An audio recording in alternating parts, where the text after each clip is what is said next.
Melike merhaba. Elbette ki Türkiye'nin buradaki konumu çok önemli. Çünkü çok hem stratejik bir noktada duruyor ama aynı zamanda halkların da iç içe geçtiği bir durumdan söz ediyoruz.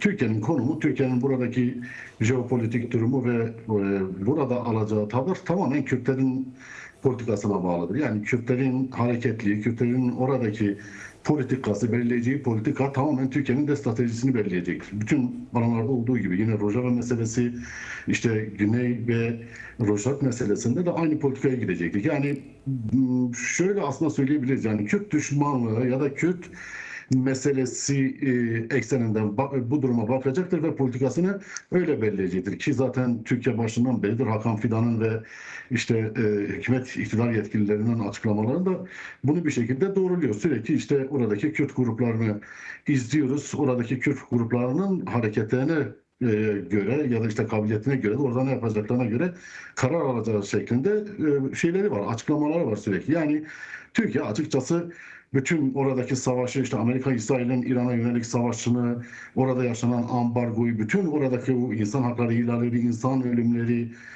bütün o yok oluşu, gözlerin önünde gerçekleşen bu yok oluşu bırakmış, sadece politikayı işte Kürtlerin oradaki hareketliliği, işte oradaki grupların nasıl hareket edip ona göre politika belirlemesi üzerine kuran bir yaklaşımı söz konusu. Ucuz bir yaklaşım açıkçası. Yani bunu söylemek gerekiyor. Çok ucuz bir yaklaşım. Rojava'ya yönelik 6 Ocak'taki bu anlaşma, Paris Anlaşması'ndan bugüne kadar Kürtlerin ortaya koyduğu hem Rojava'da hem Başur'da, Baku'da ortaya koyduğu birliktelik Türkiye'yi bir kez daha düşündürecek elbette ki bu politikanın hayata geçirip geçmesi ya da nasıl konum alacağını elbette ki belirleyecektir. Çünkü Kürtler bir tarafta yapılan kayıp, bir tarafta Kürtlerin kaybetmesi, üç tarafta da kaybetmesi anlamına geliyor artık. Yani ya da bir taraftaki tehdit, bir taraftaki kazanım diğer üç tarafı da ilgilendiriyor. Bu bilinçle, bu hassasiyetle Kürtler yaklaşıyor ki bu Rojava'daki bu 6 siyasi partinin oluşturduğu, yani 6 partinin oluşturduğu koalisyon da bunun işte iç cephenin ne kadar güçlü tutulması gerektiği, aslında tehlikeler karşısında Kürtlerin iç cephesinin ne kadar güçlü tutulması gerektiğini de bir kez daha bize gösterdi. Söylediğim gibi yani Türkiye'nin politikası Kürtlerin konumuna göre gelişecek. Yoksa oradaki ya da bir süre sonra Kürtlerin konumundan ziyade Azerileri orada işte Azeriler bizden yardım istiyor, işte müdahale etmemiz gerekiyor şeklinde bir şekilde oraya müdahale etme durum eğer gelişirse ancak bu yönü gelişir. Ya da işte Trump'ın son işte NATO üyelerine yönelik tehditi taraf olması konusunda, yani bir tarafı tutmaları konusundaki tehditleri belki Türkiye'yi farklı bir politika değişikliğine götürebilir. Biraz önce İsmet Akurt söyledi, yani herkes bir tarafta duracaktır. Yani herkes bir şekilde tarafını seçecektir. Yani Trump ve bugünkü Orta Doğu'da yaşanan savaş, bu sınırların yeniden çizilme meselesi herkesi bir taraf olmaya zorluyor ki eğer taraf olmaya zorlamasaydı bugün işte Körfez ülkelerindeki bütün İslam ülkeleri ABD-İsrail politikasına hizmet etmez, İran'ın yanında dururdu. Yani böyle bir gerçeklik de söz konusu. O açıdan söylediğim gibi yani Türkiye'nin şu anda bekle gör politikası ne olacak yönünde bir beklentisi var. Sadece bakıyor. Şunu da söylemek gerekiyor. Elbette ki işte Barış ve Demokratik 27 Şubat'ta Kütahya Önder Abdullah Öcalan'ın başlattığı Barış ve Demokratik Toplum çağrısından bugüne kadar da politik değişiklikte elbette ki bir yumuşama olduğunu söyleyebiliriz. Son işte 27 Şubat'tan bugüne kadar gelişen işte ABD, İsrail'in İran Savaşı, ABD, İsrail, İran Savaşı'nda da Türkiye'nin bu politik tutumunu, yani seyreltilmiş, biraz daha inceltilmiş politik tutumunu da görebiliyoruz aslında. Alandan da izleyebiliyoruz. Söylediğim gibi 3 nokta: ya Trump taraf tutmaya zorlayacak NATO ülkeleri, en yakın ülke Türkiye.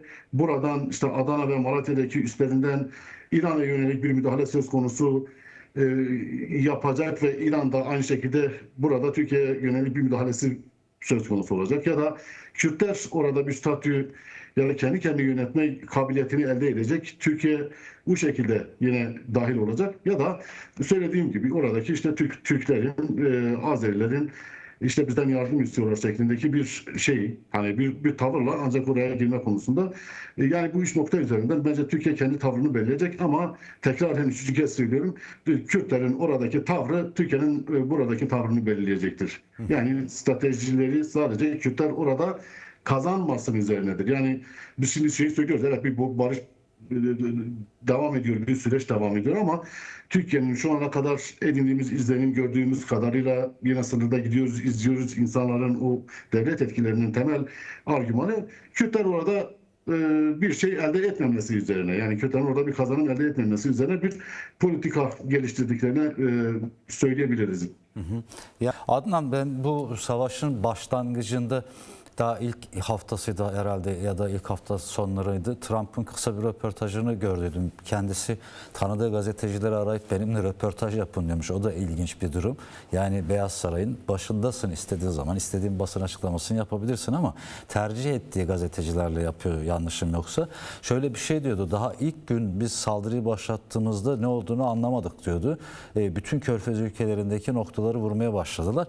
Ben uzun bir makale okudum bu hafta sonu. Orada yani İran'da sadece toplumsal gözetim amaçlı değil, yapay zekanın toplumsal gözetim amaçlı değil, bu savaşta da çok yoğun bir şekilde kullanıldığını anlatıyordu. Zaten yani işte Orta Doğu Körfez'de bulunan veri bankalarının, data center'ların olduğu, işte Amazon gibi, ne bileyim işte Microsoft gibi şirketlerin aslında bölgedeki lokasyon bilgileri dahil olmak üzere her türlü bilgiyi doğrudan Pentagon'la paylaştı. Ama bunu gören İran güçlerinin de doğrudan bu noktaları hedef almasının, aslında ki radar üslerini hedef alması gibi karşı tarafı kör etmeye yönelik bir savaş stratejisi olduğu söyleniyor. Ki biz görüyoruz Tel Aviv'deki kimi gazetecilerin yaptığı yayınlarda daha önceden sirenler çalıyordu. Örneğin erken uyarı sistemleri devreye girdiği için Körfez'de artık böyle bir şey de yok. Yani Tel Aviv'de de ciddi anlamda bir hasar oldu ama bu karartma politikalarından dolayı gözükmediği de ifade ediliyor. Sen nasıl değerlendirdin bu boyutunu savaşın? Neler düşünüyorsun bu konuda? O birkaç ek yapmam lazım İsmet'e. Tabii, buyur. Öncelikle 13 gün boyunca hiçbir şekilde ABD, İsrail'in İran'a yönelik saldırılarında ya da bu savaşta hiçbir şekilde altyapı ya da işte nükleer tesisler ya da işte bu ekonomik alanlar, hani petrol rafinerleri hiçbir şekilde hedef alınmamıştı. Yani savaşın bu homurdamalar başladıktan sonra aslında Amerikan ve İsrail'deki iç muhalefetin bu tartışmaları yoğunlaşmaya başlayınca artık yavaş yavaş şeye vurmaya çalıştı. Artık Hürmüz Boğazı'ndaki işte petrol tankerlerine, yine İran içerisindeki petrol rafinerilerine ve işte iki noktada bulunan nükleer tesislere artık vurmaya başladı. Bu da o başladıktan sonra hepimiz burada tartıştık artık. Savaşın seyrinin çok bambaşka bir yere gireceğine dönük bir şeye vardık, yani bir duruma vardık. O açıdan şu anda tamamen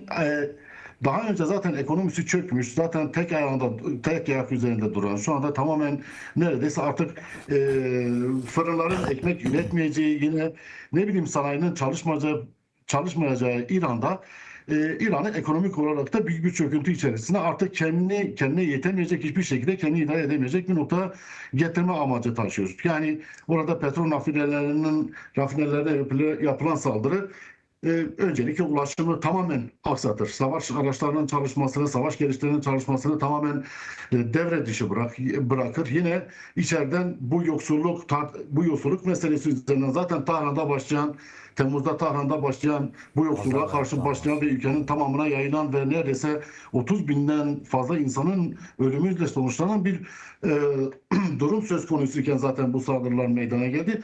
Bu halkı belki de Amerika'nın tam da istediği, Amerika ve İsrail'in başından söylediği işte evet biz saldıracağız, size yardım gelecek ama sizin de işte bu kurumları, yönetimi ele geçirmeniz gerekiyor ifadesinin belki hayat bulacağı bir noktaya götürmek istiyor. Bunu yaparak, yani bir ekonomik darboğazı yaşatarak, oradaki işte ulaşımından tut bütün fırınına kadar çalışamaz hale getirerek belki de bu iç muhalefeti, yani İran muhalefetini biraz daha ayağa kaldırmak, biraz daha isyana teşvik etme anlamında da bir ön şey olabilir. Yani bir hazırlık içerisinde olabilir ki öyle görünüyor. Hani İran'dan gelen insanlarla yaptığımız görüşmeler büyük olasılıkla artık bu durumun tükendiğini, bu savaşın artık sürdürülemeyecek bir duruma ulaştığını insanlar ifade ediyor ki sahada görünen hepimizin de okuduğu gerçek şu ki artık ABD ve İran, ABD ve İsrail dahil olmak üzere İran'da artık bu savaşı götüremeyecek bir durumda. Yani biz şeyi söylüyoruz, evet İran'ın bir direnişi söz konusu ancak